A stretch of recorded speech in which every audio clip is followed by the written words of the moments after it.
I'm going to start by telling you a story, which for us is, we always talk about in Verify Me, our company. In 2013, a Nigerian man who grew up in Nigeria, had not been to Nigeria for a very long time, lived in Atlanta, decided to come back to Nigeria with his family, so his nuclear family could meet his extended family. Of course, he had spent many years or decades in Atlanta at the time, and a lot of us, when we're there, coming back, they always advise us, make sure you have good security, do your checks. So he knew he needed help. They would need a cook while they were here. He elicited the help of a staffing agency who did the traditional ID verification we did in Nigeria at the time. And he was very excited. They got a cook. He was going to introduce his son to pepper soup and agoin stew and all these great things. He was really, really excited about it. And then they came to Lagos. When they got here, the story goes, he was just so fascinated with his cook, asking him to cook great things every day. Cook me this pepper soup. I want my nsala and I want this. So, he was a foodie, a Nigerian foodie, and he was really ODing on this food with this cook, really taking advantage of him. One fateful day, they had a great meal this cook cooked. And that meal they had changed the trajectory of their lives really forever and changed the path. On that day, they were poisoned. They were poisoned by this cook, and they slept for 18 hours while the cook robbed and cleaned out their house and left them in their house, drugged, not knowing whether they were going to survive the drugs he had given them.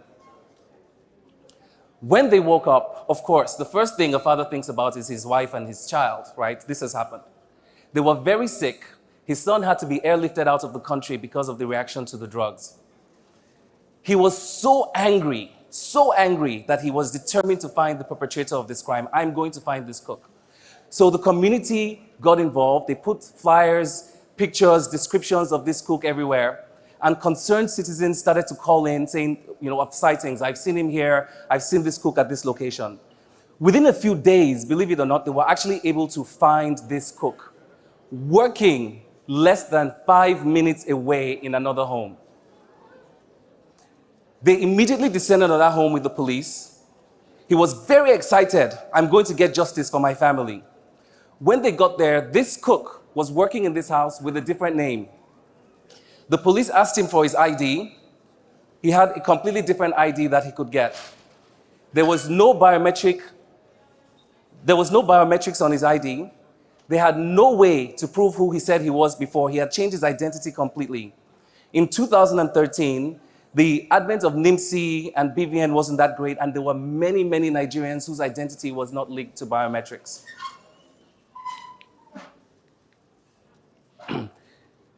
So this was actually the beginning of the idea of our uncharted waters.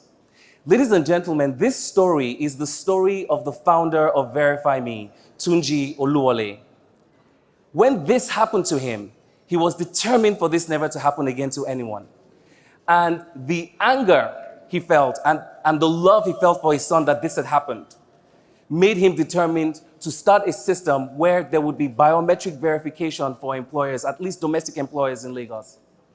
It is the reason I'm here today to talk about our emotions, such as anger, such as love, and when you really face them and look at why you are experiencing these emotions, they can actually push you to be innovative, and they can actually push you to face uncharted waters so that we can solve problems in our community.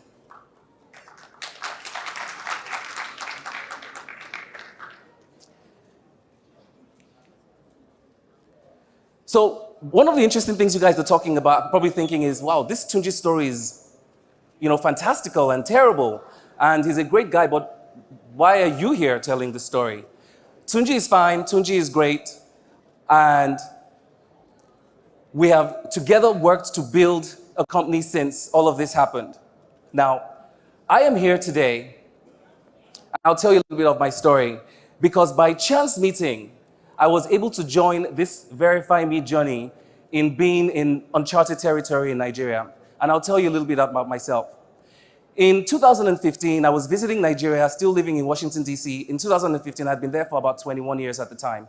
I moved in 1995.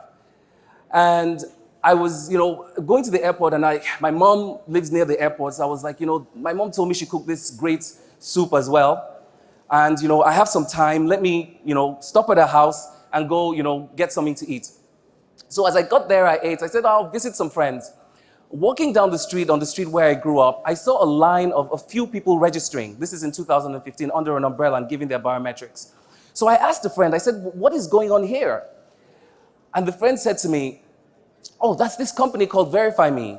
Remember Tunji, who we went to nursery school with? I said, yeah. He said, well, something terrible happened to him and his family, and he started this company collecting biometrics so that Nigerians and people who want to employ folks can have some security, where you can check their work history, you can at least have their biometrics, because Esigie, there's no biometrics in this country.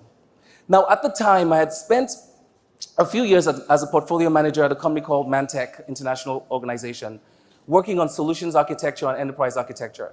In layman's terms, that's really, building models for and interrelationships in organizations so that you can execute their business transformation. And when you look at an organization in such a way, you tend to see the relationships between technology, business architecture, vision, strategy, implementation, and all those things are kind of part of your whole mind map on how you think every day. So once I heard this, my mind began to explode, and I said, you have to call Tunji now. I need to talk to him. This is a great idea. Luckily for me, he was actually close by, and he came and said, I said, Tunji, I have only 15 minutes, but you have such a great business, I want to talk to you. 15 minutes became almost 2 hours. I almost missed my flight. I said, Tunji, I have to go, but let's shake hands, and we're going to do a deal. Let's do something. This is really big, what you have here. And we shook hands. In 2015, I became a consultant for the company called Verify Me. In 2016, a year later, and this was a very, very tough journey at the time. I had a more than full-time job, really. As a portfolio manager, you're probably working 60 to 80 hours a week, managing a lot of staff, responsible for consultants' payments, your salary payrolls, your bottom line, your business development. So for 1 year, from 2015 to 2016, my day started at 2 a.m. every single day, so I could start work with the team in Nigeria. Before, I would stop at 7 a.m., face my job in US till the end of the day, do a little bit of Verify Me work after, and basically have 3 to 4 hours sleep. My wife would tell me, oh, you're such a workaholic. But at the time, it really didn't feel much like work, because I was following this passion, right? I was looking at what was going on in Nigeria, what was available in Nigeria, the fact that this was an opportunity to bring something that could literally enable industry growth through trust. If you can digitize trust for every individual and have anyone who wants to give a service have access to that data, you would have explosive micro-lending in this country. You will have explosive even credit lending for so many other facilities.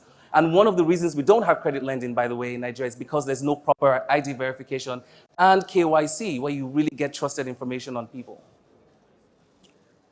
So, why are we here?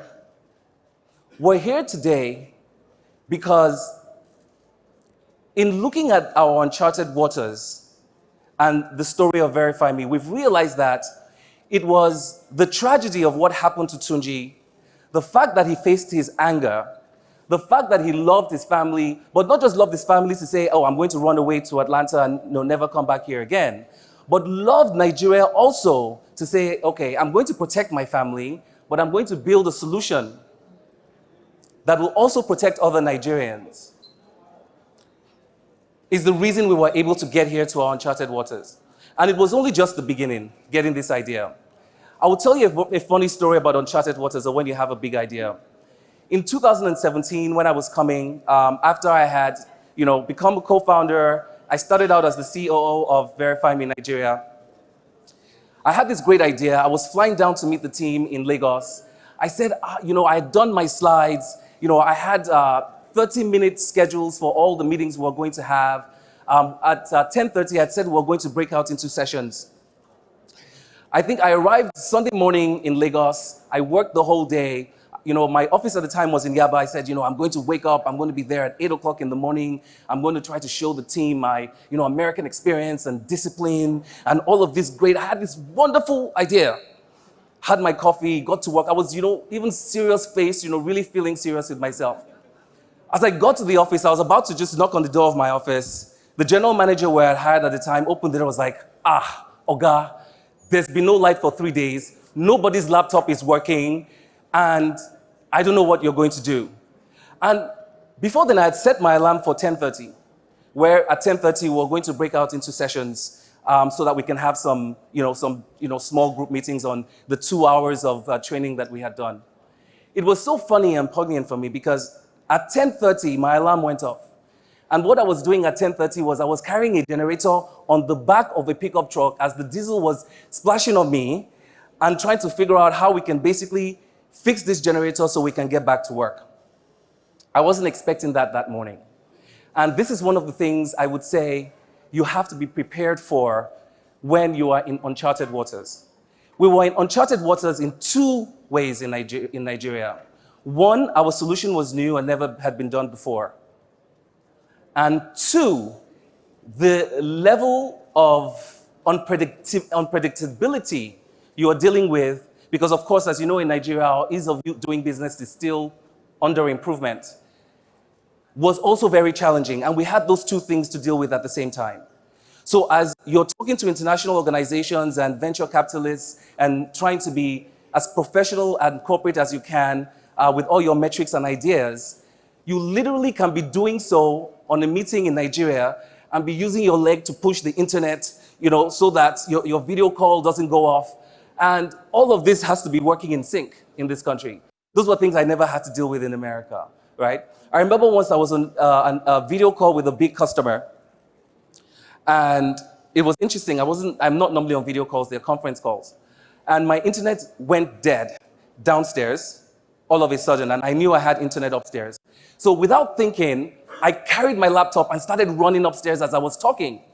And I was now looking for a good place to stay, in the house, where I could get good signal. And then about 5 minutes later, I realized that everybody was looking at me as I was running around with my laptop in the house. I had forgotten that I was on camera. And what do you have to do in Nigeria? And they weren't even in Nigeria, they were in South Africa, somewhere in New York. You have to continue with a straight face, right? You just have to continue. So it's been a very interesting ride for me in terms of getting here.